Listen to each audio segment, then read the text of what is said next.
먼저 이 딕시스의 독서 학교 소개라는 제목으로 오늘 제가 여러분께 설명을 드리겠는데요. 이 시간을 마련해 주신 하나님께 감사드리고, 그다음에 장소를 제공해 주시는 풍성한 교회 김병호 목사님께 감사드리고, 또 여러분 성도 여러분 만나서 너무 반갑고 감사드립니다. 무엇보다 이 일에 수고를 엄청, 제가 갑자기 왜 인사를 하고 있는지 모르겠는데, 이 일에 엄청 수고해 주신 우리 또 하늘성 교회 이성서 목사님께도 감사드립니다. 네, D6 독서 학교를 하기 전에 그러면 도대체 D6에 교회가 있고 가정이 있고 갑자기 학교는 뭐냐, 이건 어떻게 되는 거냐, 그 구조를 좀 궁금해하실 것 같아서 저희 D6 안에 학교 시스템을 잠시 설명드리면 총 3단계의 학교가 있습니다. 근데 여러분이 지금 주일날 3세대 주일학교 지금 커리큘럼으로 공부를 하고 계시잖아요. 주일날 이루어지는 3세대 주일학교, 이게 D6의 1단계 학교입니다. 근데 그 1단계 학교가 있고 그 다음에 2단계, 3단계 학교가 확장이 돼요. 그 2단계 학교는 이번에 주말에, 그러니까 주말 중에서 토요일 날 먼저 시작하는 이 주말 독서 학교, 이게 2단계 학교고요. 여기는 기본적으로 철학과 세계관 교육이라고 생각하시면 돼요. 그 다음에 세 번째 3단계, 최종적으로 어떤 학교의 모습이 나타나느냐, 이 독서 학교가 제대로 정착이 되고 어떤 선구자적인 가정과 선구자적인 교회들이 생겨나면 자연스럽게 주말뿐만 아니라 주중에, 우리가 쉽게는 대안학교라고 많이 들어보셨을 거예요. 그 대안학교 과정으로 저희가 확장을 하게 됩니다. 그래서 마지막 월화수목금 그 대안학교에서 우리가 성경뿐만이 아니라 일반 학교에서 공부하는 일반 과목도 공부를 같이 하게 됩니다. 그래서 이 3단계 학교를 우리가 D6에서 생각을 하고 있습니다. 그래서 지금 이제 때가 이르러서 이제 충분히 풍성한 교회 같은, 이런 하늘성 교회 같은 충분히 성숙된 교회들이 나오고 있기 때문에 이제 학교 2단계로 넘어가자. 그래서 D6의 주말 독서학교를 새로 런칭하게 되었습니다. 그러면 이제 여기서 보면은 도대체 학교란 무엇인가, D6에서 말하는 학교의 철학은 무엇인가, 하나님께서 왜 D6에 학교를 세우려고 하시나, 이런 설명들이요, 제가 만약에 하게 되면 1시간이 넘게 걸릴 것 같아요. 그래서 제가 오늘은 그냥 학교의 컨셉은 나중에 우리 선생님들과 교사분들과 이렇게 리더십 분들이 형성이 되면 그분들과 많이 스터디를 하게 될 것 같고, 오늘은 직접 학부모님들이 많이 계시고 학생들이 있으니까 오늘은 직접 이 독서 학교의 실질적인 내용을 좀 설명을 드리도록 하겠습니다. 그래서 제가 이 학교 부분을 좀 넘어가도록 하겠습니다. 그래서 독서 학교, 그 중에서도 주말에 이루어지는, 주말 토요일 날 이루어지는 토요 독서 학교에 대한 실질적인 정보를 오늘 같이 나누는 시간으로 갖도록 하겠습니다. 그러면 딕시스 독서 학교는 뭐냐? 이름에서 알 수 있듯이 독서를 하는 학교라고 보시면 되죠. 근데 어떤 책을 읽느냐? 저희가 임의로, 내가 디시스 코리아에서 내가 임의로 그 도서를 선정한 건 아닙니다. 이 도서 선정은 이미 미국의 북미 지역, 미국이나 캐나다에서 이미 커리큘럼이 그 도서를 선정해서 그 5세 유치원부터 고등학교까지 이르는 커리큘럼을 총 세트를 만들어서, 여러분 지금 영화부터 시작해서 조부모까지 커리큘럼이 쫙 연령대별로 있잖아요. 그것처럼 이미 북미 지역에서 이 독서 학교가 운영이 되고 있습니다. 그래서 북미 지역에서 운영되는 그 커리큘럼을 저희가 그대로 들어와서 번역을 해서 가고 있는 거예요. 근데 어떤 책들을 고전을 여러분 이제 학생들이 읽게 되는데, 어떤 고전이냐면, 보통 우리가 글을 읽을 때 인문과학 분야가 있고, 그게 가장 익숙한 게 인문학 분야죠.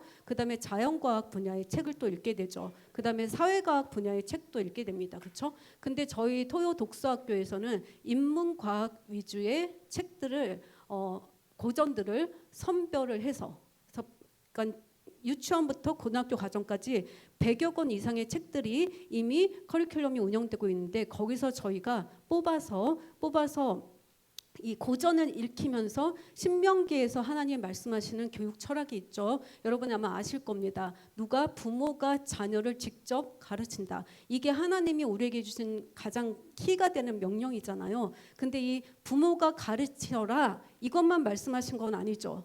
실제로 겉으로 보기에 그 말씀을 보면은 부모한테 이걸 가르쳐라 이게 단 것 같지만 거기 안에는 하나님이 굉장히 정교하게 교육 시스템을 만들어 놓으셨어요. 보면은 어떻게 가르치라, 무엇을 가르쳐라, 이런 식으로 가르쳐라, 저런 식으로 이럴 때는 이걸 가르치고 저럴 때는 굉장히 자세하고 제가 알고 있는 모든 저명한 교육학자들의 그 교육 철학과 교육 방법론들이 제 공부를 하다 보니까 거의 대부분이 성경에서 나왔더라고요. 근데 그게 당연한 게 이 현 시대뿐만이 아니라 우리가 유명한 교육 철학자들 디스스에서 채용하고 있는 블룸의 학습 6단계도 그렇고 이런 저명한 교육 철학자들은요 전부 다 유태인들입니다. 그럼 그 유태인들은 누구한테 교육을 배웠을까요? 그 부모한테 배웠겠죠. 그 부모는 그 부모한테 배웠겠죠. 언제 시작했을까요? 하나님이 처음에 모세한테 신명기를 쓰게 하시면서 하나님이 처음에 모세한테 명령하신 거잖아요.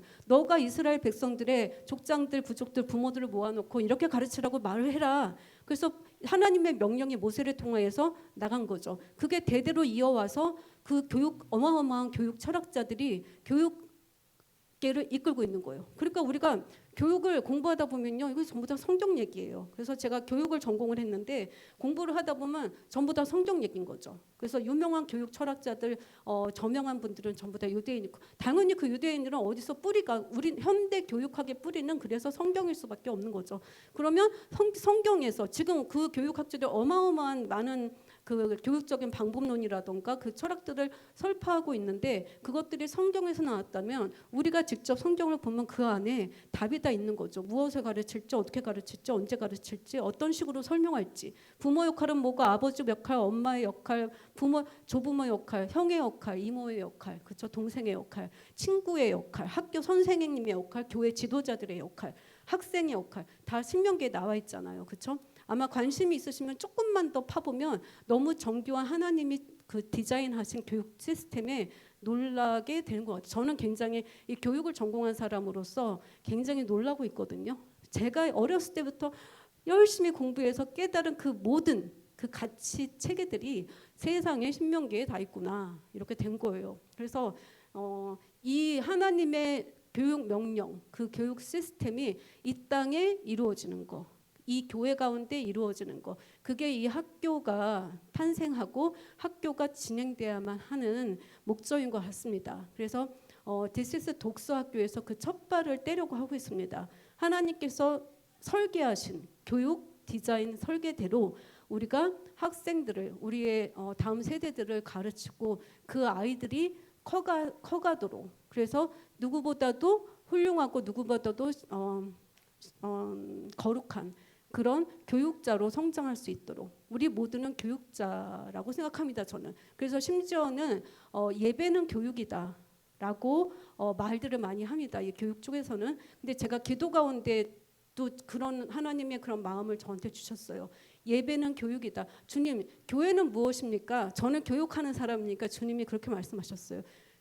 교회는 교육하는 기관이다. 그런 말도 하십니다. 우리가 열심히 하나님을 가르치는 곳이잖아요. 그렇죠? 하나님의 말씀을. 그래서 우리가 독서학교가 이렇게 시작된다고 생각하시면 되고, 인문과학, 자연과학, 사회과학, 이 세 가지 카테고리만 여러분이 좀 알고 가셔도 돼요. 이 세 가지 카테고리 중에서 먼저 인문과학 쪽 고전들을 먼저 엄선해서 공부를 시킬 겁니다.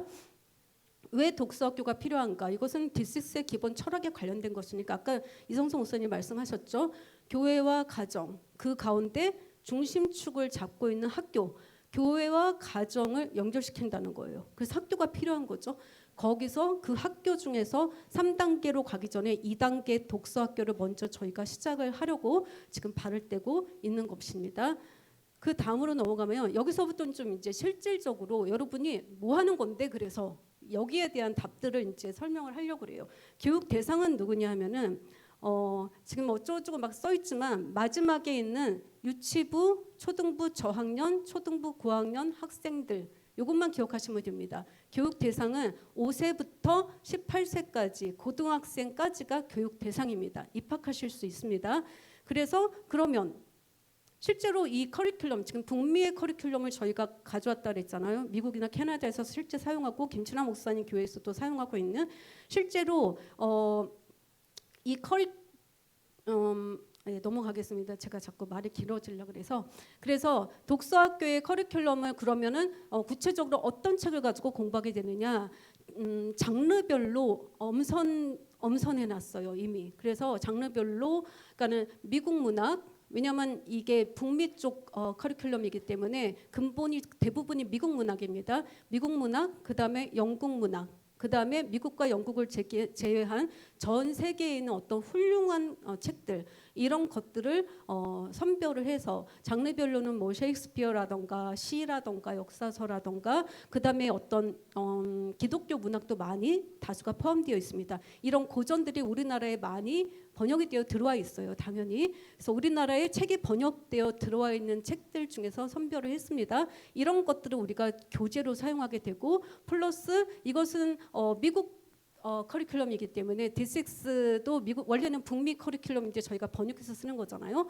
그런 것처럼 한국에 대한 것은 빠져 있어요. 그래서 저희가 한 30%, 20에서 30% 정도는 한국의 고전 문학이나 한국의 역사서, 한국의 지리 인문학, 한국의 뭐 이런 어떤 그 경제 시스템이라던가 이런 것들을 알 수 있는, 저희가 우리 특별히 이성석 목사님이 많이 선별하시는데 굉장히 지금 이렇게 머리를 많이 쓰고 고민하고 계시거든요. 이런 것들도 저희가 추가해서 우리 아이들한테 한국적인 어떤 교육도 같이 이루어져야 되겠죠. 그래서 그것을 우리가 추가할 겁니다. 그래서 일단 그 장르별 교재가 있고요. 교재는 그냥 서점에서 하시면 되는 교육책이겠죠. 많이 다 번역되어 왔으니까. 그 다음에 이제 실제로 수업 시간에 교실에서는 그 교재를, 책을 읽는 게 아니라 책은 그냥 집에서 평소에 읽는 것이고, 부모님들의 어떤 역할이 굉장히 큰데 그 역할은 나중에 또 따로 설명드리겠습니다. 그러면 여기 와서는 뭘 하느냐, 이 교재를 공부할 수 있도록 스터디 가이드가, 그러니까 부교재라고 생각하시면 돼요. 이 스터디 가이드가 다 제작이 되어 있습니다. 그 스터디 가이드를 책 한 권당 하나씩 이렇게, 제가 그러니까는 지금 현재 가지고 있는 것만 해도 한 120권 정도가 되는데, 그 120권 정도의 고전에 대한 공부할 수 있는 스터디 가이드가 이미 제작이 되어 있고, 그것을 저희가 번역해서 부교재로 사용하게 됩니다. 그래서 그러면 또 여기서 질문을, 어떤 분이 이렇게 질문하세요. 그러면 우리가 성경을 읽고 우리가 거룩한 교재, 거룩한 거로 공부하면 되지 굳이, 왜냐면 왜냐면 책은 전부 다 기독교 책은 아닙니다. 세상에서 보통 사람들이 읽는 책이에요. 뭐 톰소의 모험이라던가 빨강머리 앤이라던가, 이런 듣도 보도 못한 어떤 이렇게 전 세계 문학이니까 일반 문학이거든요. 굳이 이런 세상의 사악한 문학을 우리가 공부를 해야 되냐, 굳이, 이렇게 질문을 많이 합니다. 근데 여러분 그 D6 DNA라는 책도 아마 읽어보셨을 거예요. 우리가 지금 여기 하나님이 지구를 이 세상을 만드실 때 예수를 믿는 자들의 세상과 믿지 않은 자들의 세상을 따로 구별해서 따로 살라고 만들어 놓은 거 아니잖아요, 그렇죠? 우리가 세상에서 살기 때문에 학생들은 많은 질문을 세상에 나가서 사는 거죠. 교회에서 사는 게 아니라, 그렇죠? 그러면 세상에서 무슨 얘기를 하는가 우리가 알아야지만 우리의 신앙을 아이들이 하나님의 말씀에 근거해서 방어할 수 있는 것처럼, 우리가 기독교 성경만 읽지는 않습니다. 세상이 무슨 얘기를 하나, 세상의 아이들이 무엇을 읽나 같이 공부를 합니다. 오히려 그들보다 더 탁월하게 우리가 공부를 하고, 더 탁월한 지성과 어떤 인격적인 것을 겸비하는 것을 목적으로 하고 있기 때문에, 그래서 적을 알고, 그러니까는 적을 알면 지피지기면 백전백승이다, 이런 말도 있잖아요, 그렇죠? 적을 알아야지, 사탄의 전략도 알아야지 우리가 하나님의 전략으로, 하나님의 말씀으로 끊어낼 수가 있는 거죠. 물리칠 수 있는 거잖아요. 그래서 우리가 변증법이라고 생각하면 됩니다. 이 디시스 교재도 변증법적인 그런 부분이 많이 들어가 있죠. 세상에 대해서 우리의 신앙을 지키기 위해서 애들이, 야, 하나님은 사랑이신데 하나님이 무슨 동성애자들을 안 사랑하셔가지고 그럼 그게 사랑이야? 다 지옥으로 보내? 죄를 지면 다 용서해야지 왜 지옥으로 보내? 그게 말이 돼? 그럼 하나님의 사랑이 아니네. 이렇게 질문을 받는다고 생각을 해보세요. 내가 하나님의 말씀에 근거해서 거기에 정확하게 반박을 할 수 없다면 넘어가겠죠, 그렇죠? 그러네, 헷갈릴 수 있습니다, 그렇죠? 아니 왜 교회는 꼭 예배는 교회 와서 드려야 돼? 난 집에서 경건하게 혼자 예배 드릴 수 있어. 교회를 굳이 와야 돼?라고 묻는다면 이게 하나님의 말씀이 없으면, 그렇죠? 이제 거기에 반박할 수 없으면 넘어가는 거잖아요. 그러니까 우리가 우물하는 개구리가 될 게 아니라, 그러니까 안전함을 가는 게 아니라, 우리가 디시스 DNA에서도 아이들이 유람선이 되는 게 아니라 전함이 돼야 된다고 하는 거잖아요. 방어만 둥둥 떠다니면서 화려하게 아주 좋은 환경에서 둥둥 떠다니는 그런 전혀 공격을 받지 않죠. 유람선은 그런 배가 되는 게 아니라 아이들을 전함으로 키우라고 하잖아요. 그렇죠? 공격을 할 수 있어야 되겠죠. 그래서 적의 공격이 왔을 때 유람선은 어떻게 해야 돼요? 피해 가야 되겠지만 전함은 어떻습니까? 반격을 하죠. 공격을 해서 적을 격파해 버리잖아요. 그래서 아이들이 필요한 것이 그런 것이다. 그래서 세상에서 말하는 철학과 세상의 논리를 같이 공부합니다. 그래서 그것을 우리가 하나님의 말씀으로 격파할 수 있는 그 지혜를 같이 공부하는 것 같겠죠. 그래서 어떤 기독교적 세계관의 근거에서 교육이 이루어지고, 그러나 우리가 실제로 사용하는 텍스트북, 교과서는 세상의 문학이다. 특히 고전이다라는 거죠. 왜 고전이 요즘에 책들은 되게 단순하고 읽기도 쉬운데 왜 굳이 어려운 고전을 읽어야 돼? 또 그 얘기 하려면 엄청 긴 설명이 필요하니까 나중 기회로 하고 오늘은 이 정도 하고요. 하여튼 교재 시스템은 두 가지입니다. 책과 그 다음에 스터디 가이드라는 부교재. 이걸 가지고 학생들이 공부를 하게 됩니다. 그리고 이 부분이 가장 학부모의 입장에서는 이 부분이 굉장히 궁금하실 것입니다. 그러면 이 커리큘럼을 우리가 5세부터 시작해서 18세 고등학교 졸업할 때까지 이 고전을 나이 연령대별로 이렇게 공부를 하게 되는데, 그러면 우리가 그러면 책만 읽으냐? 아닙니다. 이걸 책은 당연히 스토리가 있죠, 그렇죠? 우리가 스토리를 따라서 그 스토리를 아는 것이 중요한데, 성경을 읽을 때도 우리가 스토리가 있기 때문에 재밌게 읽어 나가잖아요, 그렇죠? 그러나 성경을 우리가 스토리만 기억하지는 않죠. 그것처럼 이 고전도 공부하는 목적이 있습니다. 이 하나둘 여기서 지금 이 어휘력부터 독해력까지 이런 부분, 그러니까는 이 고전을 공부하면서 이 디스스에서 추구하는 그러니까 디스스에서 추구하는 것은 신명기에서 하나님이 말씀하신 것이라고 생각하면 됩니다. 그래서 학습의 8단계 학습이 다 이루어집니다. 이 고전을 공부하면서. 왜냐하면은 그 8단계 첫 단계가 뭡니까? 읽기죠, 읽기. 그렇죠? 읽기가 돼야지 그 다음 단계가 가능하거든요. 그러면 이 책에서는요, 책 고전을 읽으면서 수많은 어려운 어휘들이 있습니다. 연령대별로 우리가 예를 들어서 아이가 태어나서 자랐는데 예를 들어 다르다란 단어가 있잖아요. 다르다란 말을 초등학교 때는 어떻게 쓰죠? 네 거랑 내 거는 다르네. 이 책과 저 책은 다르네. 다르네란 단어뿐이 몰라요. 하지만 우리가 성숙해 나가고 우리의 지적 능력이 발전해 나가면서 다르네라는 단어도 있고, 같지 않네라는 단어도 있고, 차별이 있네라는 단어도 있고, 이건 참 상이하구나 이런 단어도 있고, 굉장히 단어들의 레벨이 많이 다르죠. 그런 것처럼 우리가 어떤 지적 수준의 향상에 맞춰서 어휘력의 아이들이 자라나야 됩니다. 우리가 여러분이 영어 공부하실 때 리스닝 공부를 하실 때 여러분 100번 1000번을 들어도 안 들리는 거 있죠. 왜 안 들리는지 아시죠? 단어를 모르는 단어는 1000번을 들어도 안 들립니다. 근데 아는 단어는 10번 정도 들으면 들리거든요. 그러니까 아는 만큼 들리고, 아는 만큼 말하고, 아는 만큼 쓰고, 아는 만큼 설득할 수 있는 거죠. 그래서 이런 지적 수준이 좀 우리가 고급 언어를 구사하는 학생들이 되기 위해서 예수님은 어린이 학생들이 계속 달라 이것만, 이런 단어만 계속, 내가 어른이 되고 선생이 되고 이랬는데도 그 단어만 쓰고 있을 수 없잖아요, 그렇죠? 그래서 이 연령대별로 알아야 될 그런 단어들을 기본적으로 학습을 시킵니다. 학습을 시키고 그 다음에 이제 플러스 읽으니까 당연히 독해력. 이 독해력은요, 좀 아까 말씀드렸지만 그냥 스토리만 그냥 읽는 거, 한글이니까 누구나 다 읽을 수 있죠. 그게 독해력은 아니죠. 그냥 그거 눈에 보이는 거 읽는 것이죠. 독해력이라는 거 뭐냐면요, 어떤 글이든지 읽었을 때 바로 저자의 의도가 파악이 돼야 되거든요. 그거 예를 들어서 좀 우리는 책을 읽을 것이지만 짧게는 수십 페이지의 책에서 수백 페이지에 이르는 책을 이렇게 연령대별로 읽게 될 건데, 이 독해력이라는 것은 그렇게 이해를 하시면 돼요. 아이들한테 어떤 교육을 시키냐면은 뭐든지 읽었을 때 바로 저자의 의도, 이걸 다른 말로 하면 주제라고 하죠. 뭐 메인 아이디어라고도 하고 토픽이라도 하고 주제라고도 하고 가장 기본적인 게 저자가 이거를 왜 썼지? 그 의도를 파악하는 게 가장 그것만 파악하면요. 100페이지건 200페이지건 저자의 의도만 파악하면 근데 그 파악이 언제 됩니까? 이 훈련이 안 돼 있으면요. 예를 들어서 뭐 한 2페이지짜리 신문 사설을 읽는다고 생각을 우리는 책을 읽고 고전을 읽을 거지만 제가 가볍게 설명을 드리기 위해서 신문 사설을 읽는다고 생각을 해봐요. 그러면 한 2페이지 정도짜리 사설을 읽는데 어떤 학생은 다 읽었는데 그래서 저자가 하려는 말이 한마디로 뭐야? 그러면은 몰라요. 이거 무슨 저자가 무슨 말하는지 스토리는 엄청 많은데 그래서 저자가 하려는 말이 그거 한마디로 말해봐 하면 모르는 학생도 있고 어떤 학생은 수많은 긴 글을 읽었을 때 저자가 하려는 말을 그럼 너 10문장으로 말해봐 했을 때 10문장으로 쫙 말하고 5문장으로 말해봐 한 단어로 표현해봐 하면 저자가 하려는 그 의도를 정확하게 글의 주제라고 합니다. 그걸 딱 집어내는 거잖아요. 그렇죠? 그런 능력을 키워내는 거죠. 그러면 이제 학생들이 어려서부터 이게 훈련이 되면은 고등학교, 대학교 갔을 때 어떤 글이든지 읽는 것을 두려워하지 않습니다. 이게 한 페이지건 1000페이지건요. 5분을 주면 5분 안에 읽을 수 있고 100분을 주면 100분 안에 읽을 수 있어요. 이것을 한 글자로 줄여봐 할 수 있고요. 이것을 10페이지로 줄여봐 할 수 있습니다. 그래서 그 능력이 그게 독해력입니다. 주제, 저자의 의도를 정확하게 파악하는 거죠.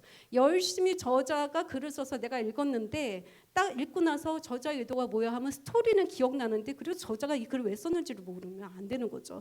가장 기본적인 능력이고 독해 능력이라는 것은 그것을 의미합니다. 저희가 이 고전을 읽히면서 그 파악하는 방법 그것을 그래서 뭐 예를 들어서 나는 너를 좋아해 라고 말했어요. 이게 다행히 이 고전이고 굉장히 훌륭한 작가들의 그 엄청난 권위 있는 그 상을 수상한 아동문학 분야에서 그런 책을 위주로 선별했기 때문에요. 책의 굉장히 내용이 굉장히 정교합니다. 아주 훌륭한 책이에요. 공부하기 너무 되게 좋은 책들이거든요. 그래서 이것을 읽었을 때 보통의 경우는 이런 좋은 책들은요. 어떤 책의 순서가요.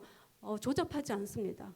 어느 정도 읽으면 저자의 의도가 이쯤에서 파악되게끔 정교하게 책이 구성되어 있는 책들이에요. 그런 책이 아니라면 중구난방으로 쓰여진 책이라면요. 선정되지를 않습니다. 좋은 책으로 고전으로 남을 수가 없어요. 근데 일반적인 고전은요. 이렇게 선정되고 상을 많은 고전들은요. 그 저자의 의도가 어떤 식으로 전개되는지 어떤 그 룰을 따르고 있어요. 그 룰을 아이들이 파악할 수 있는 스킬을 같이 공부하게 될 겁니다. 나는 너를 좋아해? 반드시 제가 한번 문장을 제가 이해하기 쉽게 잠깐 문장을 설명을 해드릴게요. 나는 너를 좋아해. 왜냐하면 너가 착하니까. 그랬더니 그렇게 말하고 끝난다면 좋은 책이 아니에요. 좋은 글이 아니에요. 왜 그렇죠? 그럼 옆에 있는 사람이 야 그건 네 생각이지. 제가 착한지 아닌지는 너 생각이 너한테 잘해주니까 너 착하다 하지만 내가 보기에 안 착해 이렇게 말할 수 있잖아요. 그렇죠? 그러면은 이 사람은 좋은 글은 여기까지만 쓰면 좋은 글이 아닌 거죠. 그럼 뭐까지 써야 돼요? 다른 사람이 반박할 수 없게끔 근거를 대야 됩니다. 그래서 나는 너를 좋아해. 왜냐하면 너가 착하니까까지 말했으면 착하다는 걸 증명을 해야 돼요. 그것까지 들어가 있어야지 좋은 글이거든요. 그러니까 모든 사람들이 내 말을 들었을 때 그러네. 이게 그 증거를 댄다는 게 여러분이 알고 있는 예시들입니다. 그래서 나는 너를 좋아해. 왜냐하면 너는 착하니까까지 이유를 댔으면 그 다음에 예시 뭐예요? 야 헌혈차가 왔는데 다른 사람 다 도망갔는데 너는 헌혈을 했지. 야 똘시기가 배고파했을 때 다른 사람은 다 그래도 자기 도시락 자기만 먹었는데 너는 똘시기한테 도시락을 양보했지. 이런 예시들을 주면은 나는 너를 좋아하고 네가 착하다는 걸 증명할 수 있는 객관적인 근거가 그럼 아무도 반박을 못해요. 맞네. 너 착하네. 그래서 모든 글들 좋은 글들은요. 이런 반드시 들어가 있어야 될 요소들이 있어요. 그 요소들이 반드시 배치되어 있습니다. 그럼 여러분이 한 페이지짜리 사설을 읽을 때나 1000페이지짜리 고전 책을 읽었을 때 그 핵심적으로 뽑아내야 되는 주제 나는 너를 좋아해가 되겠죠. 그 다음에 근거 좋아하는 이유는 뭐야 했을 때 착하니까 그거를 뽑아낼 수 있어야 돼요. 그리고 그 착하다는 증거들 예시들 이런 것들을 학생들이 책을 읽었을 때요 읽고 나서 그 세 가지가 기본적으로 그 세 가지가 딱 머릿속에 남아. 근데 그게 훈련이 안 되면요, 그게 안 남습니다. 나중에 학생들이 대학 들어가고 이제 대학원 가면요, 수천 페이지 막 수만 페이지 엄청난 양의 글들을 읽어내야 되는데 시간은 뭐 1시간 주고 일주일 주고, 여러분 그거 갖다 막 정독하고 스토리하고 이렇게 해가지고는 공부를 할 수가 없어요. 그래서 어떤 대용량의 글이던 간에 이런 정확한 저자의 의도 포인트를 몇 개를 핵심을 잡아내는 능력, 그것들을 아이들이 키워지게 될 겁니다. 가 저희의 소망입니다. 그래서 이 독해력이라고 얘기하는 것은 그런 걸 얘기하는 거고요. 그리고 이제 나중에 저자가 직접 쓰지 않은 뒤에 숨은 의도까지 우리가 예측해낼 수 있는 거잖아요. 그렇죠? 저자가 글을 썼어요. 그대로 리터럴리 그냥 글자를 보고 나와 있는 것만 예측하는 게 아니라, 아 그렇다면 이 사람은 똘식이는 뭐 얘는 나중에 이렇게 하겠구나. 우리가 저자가 직접 쓰지 않은 것도 그 뒤에 숨은 저자의 의도를 파악할 수 있는 능력까지 가지고 오게 됩니다. 그래서 이런 우리가 독해력이라고 얘기하는 것은요, 학부모들이 이런 능력을 아이들이 훈련을 받아야 되는구나. 훈련 받아야 합니다. 하나님의 말씀을 읽을 때도 말씀을 딱 읽었을 때 정확하게 예수님 성령님의 의도를 파악이 돼야 되잖아요. 그렇죠? 야, 아비가 어머니를 싫어하게 되고 아비가 어머니를 뭐 이렇게 뭐 뺨을 치면 뭐 돌려대라라던가, 내가 너한테 평화를 주러 온 줄 아느냐? 나는 너한테 검을 주러 왔다. 전쟁이 일어날 것이다. 뭐 네 어머니를 가족을 나보다 더 사랑하는 자는 어쩌고 저쩌고, 이런 거를 갖다가 뒤에 숨은 하나님의 의도, 예수님의 의도는 파악하지 못하고 드러난 그 스토리만 가지고 와 이거 성경 이거 완전히 이상한 책이네, 이렇게 되면 안 된다는 얘기잖아요. 그렇죠? 그래서 어떤 고급 능력의 어떤 독해력의 고급 능력, 그것을 가지게 되면은 성경 말씀도 마찬가지고 하나님의 정확한 의도를 파악해내는 거, 그런 능력은 성경을 읽을 때 우리가 성령님의 도움을 받지만, 이런 문학책도 물론 하나님의 도움이심이 있지만 이런 것도 좀 우리가 훈련하게 될 것이고요. 그래서 기본적으로는 문학에 대한 이해를 하게 됩니다. 문학이라는 것은 굉장히 종류가 많잖아요. 그렇죠? 시를 읽던, 어떤 소설을 읽던, 아니면 어떤 다양한 장르의 책을 읽던 간에 그 문학에 대한 깊은 이해를 가지게 되는 것을 역시 목적으로 하고요. 하지만 문학을 문학 작품으로만 공부한다면 그냥 세상의 독서학교와 차별은 없겠죠. 근데 우리는 그 문학을 성경의 진리와 성경의 가치관, 하나님의 의도를 거기에 바탕을 둔 이해 플러스 재미가 있어야 되겠잖아요. 그렇죠? 제가 지금 좀 재미가 없게 얘기하고 있지만 재미가 있게, 그래서 시켜서 억지로 하는 게 아니라 나중에 학생들이 공부를 하다 보면 스스로 재밌어서 막 더 하게 되는 그렇게 구조가 되어 있는 그런 것을 목적으로 하고 있는 커리큘럼입니다. 그래서 질문을 굉장히 많이 합니다. 이 독서학교 커리큘럼의 책을 보면은 엄청난 질문을, 그리고 막 쓰기도 되게 많이 시킵니다. 그래서 결국은 이 커리큘럼의 목적은 학생들이 어떻게 생각하는가, 사고하는 법을 훈련시키는 게 이 커리큘럼의 목적입니다. 그 다음에 이제 읽기, 그 다음에 읽으면서 이런 비판적인 능력, 어떤 분석 능력, 겉에 드러나 있는 문맥만 보는 게 아니라 내가 평화를 주러 온 게 아니라 검을 주러 왔노라. 아 그럼 칼을 주러 왔구나. 그렇게 해서 싸워야겠다. 막 다 때려 부셔. 이것만 하면 겉에 드러나 있는 것만 이해하는 거잖아요. 그렇죠? 근데 그 속에 숨어 있는 하나님의 그 원래 저자의 그 원래 숨어 있는 뜻, 그것까지 이해하는 명확한 사고력, 그렇죠? 이런 거를 키워주는 게 목적이고요. 그 다음에 읽기가 되면 뭐가 되죠? 그 다음에 그것을 자기 생각으로 가서 쓰기가 되잖아요. This is DNA라는 책에도 그 블룸의 학습 6단계에서 그 두 번째 단계가 쓰기 단계죠, 그렇죠? 이 성경에서 나왔기 때문에 모든 교육 철학자들이 하는 말이 결국은 다 똑같은 거예요. 그래서 보면은 잘 읽는 사람이 잘 쓰게 되는 거죠, 그렇죠? 글을 쓸 때 잘 읽는 사람, 그래서 핵심을 끄집어내는 사람은 쓸 때도 똑같이 쓰게 돼요. 그러면 정말 좋은 글을 작성할 수 있게 되는 거죠. 그래서 글을 또 잘 써야지만 그걸 바탕으로 자기 생각을 말을 할 수가 있는 거죠. 그래야 설득을 하겠죠. 세상에 나가서 야 하나님이 사랑이 없는 게 맞아, 동성애자들을 왜 지옥으로 보내 했을 때 어떻게 설득한 겁니까? 5분이 주어졌어. 내가 저 사람과 1시간이 주어졌어. 뭐 이 2달이 같이 살아야 돼. 그때 내가 저 사람을 어떻게 설득할까? 성령님 도와주세요. 초자연적 능력을 주셔서 설득할 수도 있겠지만 기본적으로 이게 훈련돼 있고 이 능력이 갖춰져 있다면 어떻게 설득할지, 그래서 그런 것들, 그래서 잘 읽는 사람이 잘 쓰고 잘 쓰는 사람이 잘 말합니다. 설득력 있게 스피치를 할 수가 있죠. 그리고 토론하고 논쟁하고 싸우는 게 아니라 정확한 근거를 가지고 반박하는 그런 기술들을 같이 공부하게 됩니다. 그래서 토론 스피치까지. 그리고 여기서만 또 끝나면 안 되니까 가장 중요한 건 뭡니까?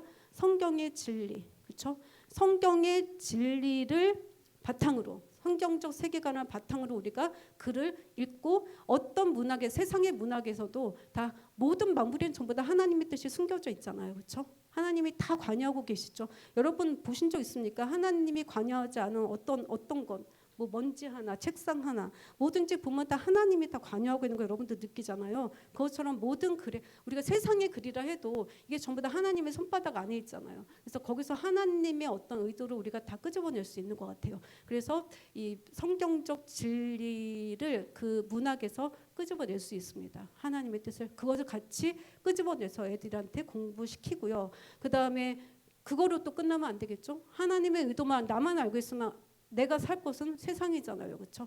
거기서 이 세상에 한국이면 한국, 미국이면 미국, 초등학교면 가정이면 뭐 서울이건 제주도건 간에 그 지역의 특성에 맞는 그 삶의 바탕을, 그러니까 삶과 따로 노는 문학은 또 성경적 진리는 또 굉장히 소금이 맛을 잃은 소금인 거잖아요. 그렇죠? 그래서 우리가 이 말씀 적용 부분 이 부분에서는 세상에 영향을 못 주는 크리스찬이 아니라 세상을 바꿀 수 있는 하나님의 진리로 세상의 모든 논리와 사상과 세상의 어떤 얄팍한 그 체계들을 하나님이 웃으신다고 그러시잖아요. 그렇죠? 우리가 그런 논리를 막 대면서 떠들면 그것처럼 우리가 우리의 성경적 세계관으로 그 세상의 논리를 복종 굴복시킬 수 있는 그런 가치관 세계관을 어린 아이 때부터 형성할 수 있게 도와줍니다.